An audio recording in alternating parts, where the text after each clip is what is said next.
So, welcome students to the mains classes.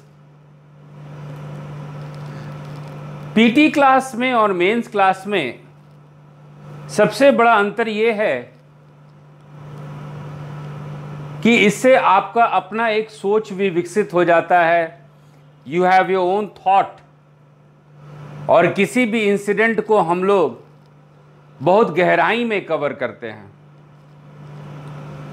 और mains का class हमेशा पीटी के क्लास से ज़्यादा इंपॉर्टेंट होता है, क्योंकि यदि आप आईएएस मेंस का इसके सिलेबस को आप ढंग से कर लिए तो आप समझिए कि कोई भी परीक्षा के लिए आप तैयार हैं. क्योंकि जब आप महासागर को फांद सकते हैं, when you are in a position to jump the ocean, तो छोटी छोटी नदियाँ, छोटी छोटी धाराएं आपके लिए कोई मतलब नहीं रखता. तो हम लोग आईएएस मेंस के सिलेबस को लेकर ही चल रहे हैं, और इसी मेंस के सिलेबस के तहत एक कॉन्सेप्ट आता है nature of revolution in India. Bharat में खास करके अंग्रेजों के समय में जो आंदोलन हुआ है, उस आंदोलन का स्वरूप क्या था, इसकी उत्पत्ति क्यों हुई, What was the very nature of revolutionary ideology and why it happened in India? ये भारत में क्यों हुआ, इसकी तुलना और क्रांतिकारी आंदोलन के साथ आप कैसे कर सकते हैं. क्योंकि जानते हैं कि आपके संविधान में रूस से भी प्रेरित होकर मॉडल लिया गया है. आपके संविधान में फ्रेंच रेवोल्यूशन का भी एग्जाम्पल लिया गया है. आपके संविधान में ऑस्ट्रेलिया, अमेरिका के मौलिक अधिकारों की बात का भी समावेश है. तो भारत का क्रांतिकारी आंदोलन क्या समावेशी है, या भारत का क्रांतिकारी आंदोलन जो है वो भारत का क्रांतिकारी आंदोलन क्या ये एक अपने आप में अभूतपूर्व है? तो इस तरह का सवाल आपके मन में, मेरे मन में और एग्जामिनर के मन में भी आ जाता है. और यदि एग्जामिनर के मन में आ जाए तो आपका ये दायित्व बनता है कि उनके मन को आप संतुष्ट करें. चलिए, इसी के साथ ही हम लोग बात करते हैं emergence and growth of revolutionary ideology. Bharat में क्रांतिकारी विचारधारा की उत्पत्ति, उसका स्वरूप ही हमारे चर्चा का मुख्य विषय रहेगा. तो इसको हम लोग को एनालिटिकल, व्याख्यात्मक रूप में इसको हम लोग को पढ़ना है. बहुत जल्दी आप लोग बहुत जल्दी ना मचाएं बच्चों, क्योंकि you have to have a patience. तो संयम के साथ जो है इस चीज को ध्यानपूर्वक भागवत गीता की तरह सुनिए. चलिए, हम लोग जब बात करते हैं क्रांतिकारी विचारधारा, तो ये जो घटना है, या जो ये घटना का समूह है, या जो एक ये भारत के स्वतंत्र संग्राम का एक समय है, एक युग है, जिसको इतिहासकार, यदि ब्रिटिश इतिहासकार की बात करें, ब्रिटिश हिस्टोरियन की बात करें, तो इसको टेररिस्ट फेज कहते हैं, इसको आतंकवाद का युग कहते हैं. और यदि इंडियन हिस्टोरियन, नेशनलिस्ट हिस्टोरियन, यदि राष्ट्रवाद इतिहासकार की बात करते हैं, तो हम लोग इसको क्रांतिकारी विचारधारा का नाम देते हैं. तो अब है हमारा जो सोच जो विकसित करना है कि Bhagat Singh was not a terrorist, वो आतंकवाद नहीं थे, वो क्रांतिकारी थे। और रियलिस्टिक सही होने का हम लोग ये बात कर सकते हैं, हां अराजकतावाद था, there was an anarchy, but this young people they were not terrorist, they were revolutionaries. अब देखिए क्रांतिकारी और जो हम लोग कांग्रेस का जो मेथड देखते हैं स्वतंत्रता का, कांग्रेस जो है पिटीशन, दया याचिका, एप्लीकेशन पे विश्वास करती थी। कांग्रेस सोचती थी कि धीरे धीरे धीरे धीरे जो है हम लोग को स्वतंत्रता मिल जाएगी। लेकिन क्रांतिकारी आंदोलन में आप युवा वर्ग देखते हैं, यूथ देखते हैं, और यूथ जो है एक नेचर है, ये शॉर्टकट लेती है और इनमें वेग, इनके एफर्ट्स में एक्सेलरेशन तब आ जाता है जब इनको कोई नई विचार इनके सामने आए और इस विचार से वो काफ़ी कन्विंस हो जाएं, आकर्षित हो जाएं, संतुष्ट हो जाएं कि नहीं यही कारण है भारत के पराधीनता का। तो क्रांतिकारी आंदोलन का ये घटना हम लोग भारत में 19वीं शताब्दी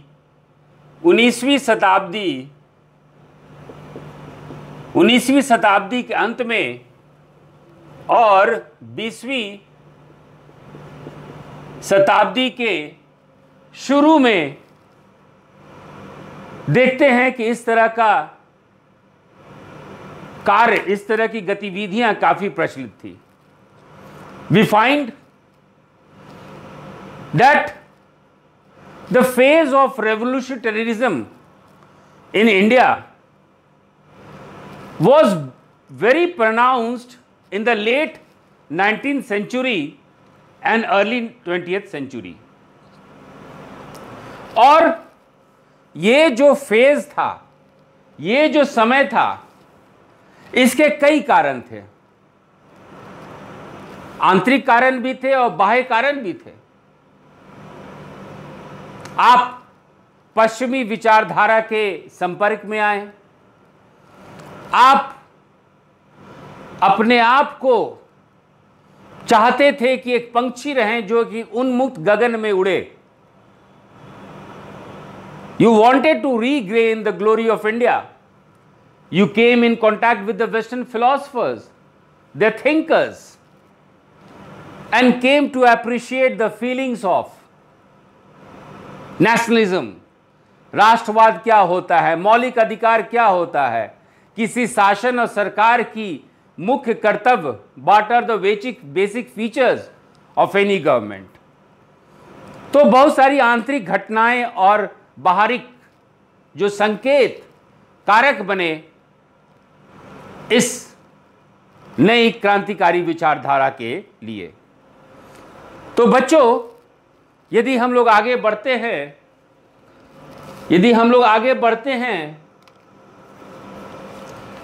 तो देखते हैं बच्चों कि एक बात तो तय था, वो था economic exploitation of Indians bye the British imperialist government. British साम्राज्यवादी सरकार द्वारा भारतीयों का आर्थिक शोषण, भारतीयों का शोषण हो रहा था, धार्मिक रूप से शोषण हो रहा था, राजनीतिक रूप से शोषण हो रहा था, आर्थिक रूप से शोषण हो रहा था।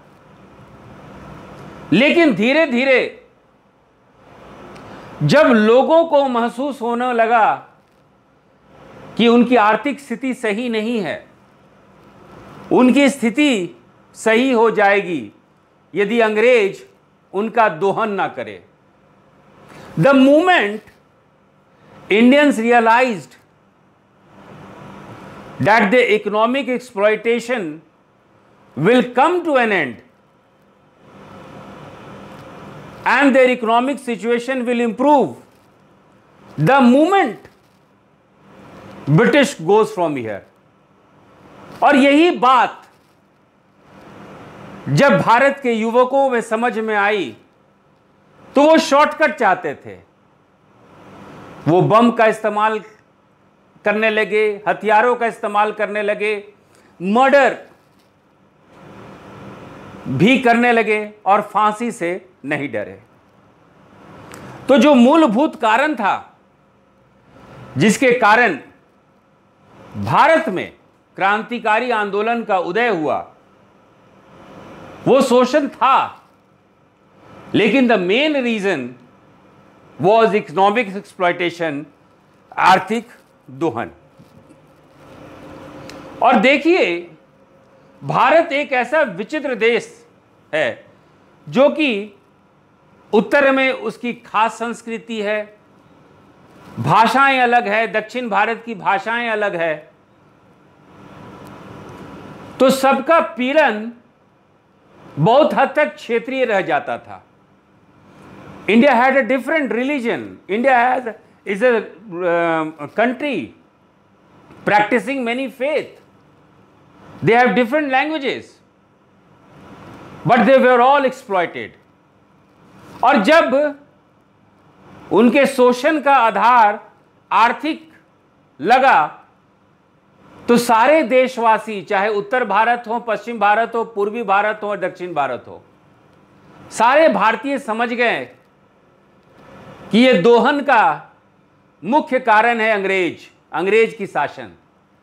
तो अंग्रेज एक कॉमन एनिमी हो गए, एक साझा शत्रु, और इस साझा शत्रु के विरुद्ध में तुरंत जितने भी भारत वासी हैं सब एकजुट हो गए। और एकजुट होने के कारण भारत में राष्ट्रवाद का उदय हुआ। There was a rise of nationalism।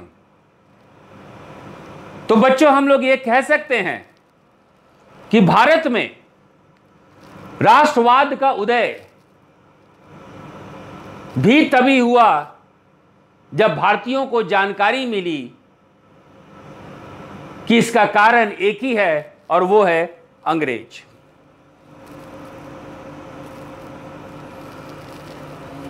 बड़े बड़े शहरों में, दिल्ली में, बंबई में, कलकत्ता में, दक्षिण भारत में लोग कष्ट झेल रहे थे और उनको लगता था कि यह कष्ट जो है राजनीतिक कारण से है या प्रशासनिक कारण से है। लेकिन उनके कष्ट की व्याख्या करने वाले पहले व्यक्ति वो थे दादा भाई नारोजी। देखिए, इट इज एन आयरनी कि दादा भाई नारोजी खुद एक मॉडरेट थे, खुद एक नरम पंथी थे, लेकिन इनके कथन से और इनके कृत्यों से, इनके किताब से भारत में क्रांतिकारी विचारधारा का उदय हुआ। So it was Dadabhai Naoroji who came up with a theory known as drain of wealth, जिसको हिंदी में धन निष्कासन कहते हैं या आर्थिक निकास कहते हैं। आज आप इकोनॉमिक्स में पढ़ेंगे या इकोनॉमिक का एक साधारण सा नियम है कि जब निर्यात बढ़ता है तो कोई भी देश ज्यादा समृद्ध होती है। सारे देश यही चाहते हैं कि उनके यहां से ज्यादा एक्सपोर्ट हो, ज्यादा से ज्यादा निर्यात हो। भारत भी अंग्रेज के समय में बहुत ज्यादा निर्यात करता था, कॉटन का निर्यात करता था, जूट के निर्यात करता था, लेकिन इस निर्यात से भारत में कभी पूंजी का निर्माण नहीं हुआ, भारत में कभी कैपिटल फॉर्मेशन नहीं हुआ। और इसी बात को बताने वाले सबसे पहले व्यक्ति भारत में दादा भाई नारोजी थे, जिनके सिद्धांत को ड्रेन ऑफ वेल्थ या धन निष्कासन कहा गया। सो ड्रेन ऑफ वेल्थ या धन निष्कासन जो है, ये दादा भाई नारोजी का दिया हुआ सिद्धांत है। He was the first Indian to draw the attention of the people that because of drain of wealth Bharat में गरीबी है, भारत में पॉवर्टी है। दादा भाई नौरोजी पहले भारतीय थे जो इस बात को कहे भी और साबित भी किए कि भारत में जो गरीबी देख रहे हैं उसका मुख्य कारण है ब्रिटिश शासन, और ब्रिटिश शासन के कारण धन का निष्कासन हो रहा है, और इस धन के निष्कासन से भारत में पूंजी का निर्माण नहीं हो रहा है, और पूंजी के निर्माण के अभाव में भारत में गरीबी है। सो दादा Bhai Naoroji was first Indian to draw the attention of all the Indians that drain of wealth in India is being caused by the very nature of English government. This English government, through the export of Indian goods, is actually stopping the foundation of capital formation in India. And since the process of capital formation in India has stopped, the ultimate result is poverty. और इसके लिए इसी सिद्धांत पे उन्होंने एक किताब लिखा जिसका नाम था poverty and unBritish rule in India. 1901 में यह किताब आई, poverty and unBritish rule in India. दो बातें बच्चों ध्यान रखिए। पहली बात यह कि दादा भाई नौरोजी का धन का निष्कासन का जो सिद्धांत था, ड्रेन ऑफ वेल्थ थ्योरी, ये 1876 में आया था। धन निष्कासन का सिद्धांत ड्रेन ऑफ वेल्थ थ्योरी 1876 में 1876 में आया था। लेकिन उनकी ये किताब poverty and unBritish rule in India, ये आपका 1901 में 1901 में पब्लिश हुआ। इन दोनों तथ्यों को आप जो है अपने पास, अपने ध्यान में इस चीज को रखिएगा। तो चलिए बच्चों, हम लोग आगे बढ़ते हैं। ये जो ड्रेन ऑफ वेल्थ है, ये जो धन निष्कासन सिद्धांत है, एक ताजा हवा की तरह युवाओं से टकराया। This came as a fresh wave of energy and new thought to the Indian youths, and this became the principal cause of the rise of revolutionary activity in India. यह धन निष्कासन का सिद्धांत एक ताजे विचार की तरह भारत के युवाओं पे यह पड़ा। भारत के युवा इससे कन्विंस्ड हुए, they were satisfied, वो संतुष्ट थे इस कारक से। और भारत के युवाओं एक शॉर्टकट तरीका चाहते थे कि धन निष्कासन को रोकना है, यानी ब्रिटिश को भारत से जाओ, please go from here. So main reason जो है दादा भाई नौरोजी द्वारा प्रतिपादित आर्थिक धन निष्कासन है। एक बार दादा भाई नौरोजी की विचार समाज के सामने आ गई, फिर उसके बाद बाढ़ सा आ गया और बहुत सारे लोग, बहुत सारे आर्थिक विचार के लोग, बहुत सारे इकोनॉमिक हिस्टोरियन, बहुत सारे इकोनॉमिस्ट अब जो है ब्रिटिश के विरुद्ध अपना जो है लेख लिखना चालू कर दिए, जिसमें से जीवी जोशी, जीएस अय्यर, आरसी दत्त और विलियम डिग्बी ये महत्वपूर्ण है। जिसमें से जीवी जोशी, जीएस अय्यर, आरसी दत्त और विलियम डिग्बी महत्वपूर्ण हैं। विलियम डिग्बी का नाम याद रखिएगा बच्चों, क्योंकि ये भारतीय नहीं थे। ये भारतीय नहीं होने पर भी अंग्रेजों के ये आलोचक थे, तो विलियम डिग्बी इंपॉर्टेंट है।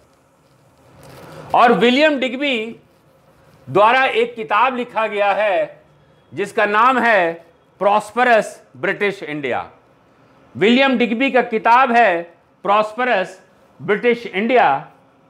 ये किताब बच्चे अपने नोट्स में आप लोग लिख लें।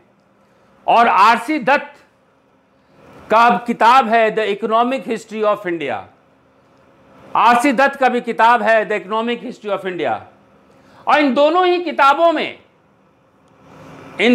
किताबों में इस बात की चर्चा की गई है कि किस तरह से अंग्रेज भारत का धन का निष्कासन कर रहे हैं।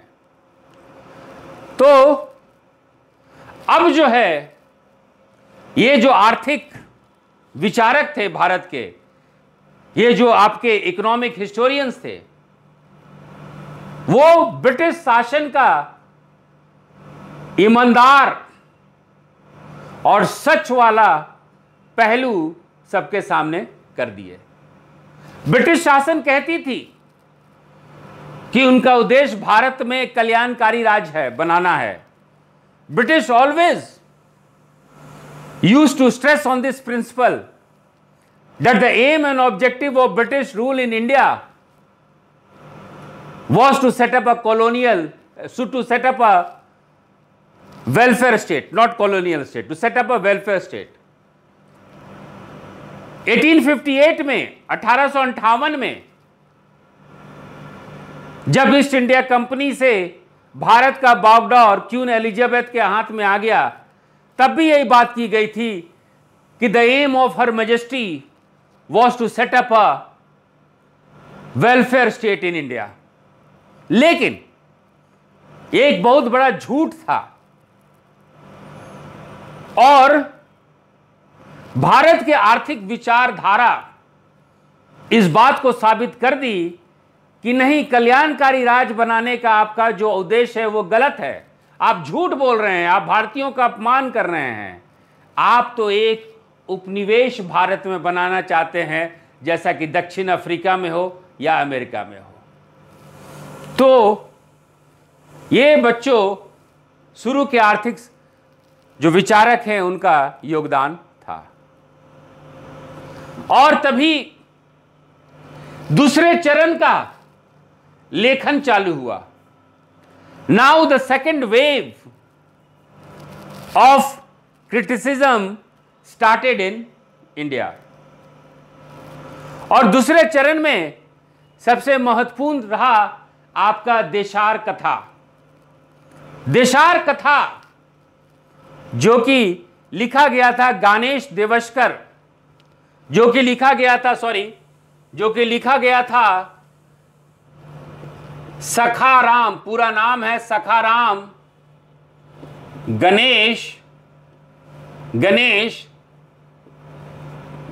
देवस्कर। ये एक बंगला पुस्तक थी। This was a Bengali book authored bye Sakharam Ganesh Devaskar. ये किताब इतनी प्रचलित हुई कि 1910 में अंग्रेज सरकार इस किताब पर प्रतिबंध लगा दी। The book was put under sanction by the British government. क्या था इस किताब में? What was so in that book that made the British so insecured and furious about the author? इसमें भी आर्थिक शोषण और आर्थिक दोहन की बात की गई थी। फिर आपका तीसरे चरण में किताब आया JN वाजपेयी का, तीसरे चरण में किताब आया JN वाजपेयी का, जिस किताब का शीर्षक है the extremist movement in India. तीसरा किताब JN वाजपेयी का the extremist movement in India आया, जिसमें प्लासी के युद्ध से, यानी 1757 के प्लासी के युद्ध से लेकर बक्सर के युद्ध तक का विवरण है। और इस किताब में, इस कृत्य में, in this book, Robert Clive को रॉबर यानी डाकू कहा गया है। This book, instead of saying Robert state, they use the word robber state. तो रॉबर स्टेट का उपनाम रॉबर्ट क्लाइव के लिए इस किताब में दिया गया है। रॉबर्ट के जगह रॉबर यानी डाकू राज का उपनाम भारत के इस शासन को दिया गया है। फिर बच्चों आगे हम लोग देखते हैं कि इन लेखनों से ये जो नई नई विचारधारा हैं, नई नई जो लेखन हैं, नए नए जो आपके लोग अपने विचार प्रकट कर रहे हैं, खास करके 1857 के बाद इसका एक परिणाम निकला, और वो परिणाम था कांग्रेस की स्थापना। कांग्रेस की स्थापना क्यों हुई उसके डिटेल में हम लोग नहीं जा रहे बच्चों, क्योंकि ये हमारा मुख्य चर्चा नहीं है। But definitely you can say that all these was one of the reasons for the foundation of Congress party in India, या कहिए Indian National Congress. I am talking about Indian National Congress, not present Congress party. तो इन्हीं कारणों से भारत में एक राजनीतिक मंच तैयार हुआ, और वो मंच बना भारतीय राष्ट्रीय कांग्रेस, इंडियन नेशनल कांग्रेस 1885 में। इसी 1885 में, इसी 1885 से हम लोग देखते हैं कि भारत के स्वतंत्र संग्राम में 3 क्रमबद्ध चरण आए। There was 3 successive sequential political movement in India. पहला था मॉडरेट्स, नरमपंथी। जब नरमपंथी फेल हुए तो एक्सट्रीमिस्ट आए, गरमपंथी। और जब दोनों फेल हुए तब भारत में उदय हुआ क्रांतिकारी आंदोलन, भारत में उदय हुआ रेवोल्यूशनरी एक्टिविटीज। आई होप बच्चों, चूंकि इसको हम लोग एक तरह से रिवाइज कर रहे हैं, आप लोग को सीक्वेंस समझ में आया हो। आप लोग इस बात पे गौर करें कि हम लोग कौन से शब्द का इस्तेमाल कर रहे हैं। इंग्लिश में कौन से शब्द का इस्तेमाल कर रहे हैं, हिंदी में कौन सा शब्द का इस्तेमाल कर रहे हैं, और कौन से शब्द के इस्तेमाल करने से आपकी रूह पर, आपका रूह जो है कांप रहा है। You have to see the importance of words. और जब आप मेंस के आंसर में सही शब्द लिखेंगे तभी एग्जामिनर आपसे अट्रैक्ट होंगे। कौन सा एक शब्द है, एक शब्द जो कि पूरे जो है डिस्क्रिप्शन, पूरा व्याख्या दे रहा है। तो शब्द पे जोड़ देंगे, पैराग्राफ चेंज करेंगे। यदि नई बात लिखना है, नया थॉट लिखना है, तो आप पैराग्राफ को जो है चेंज करेंगे।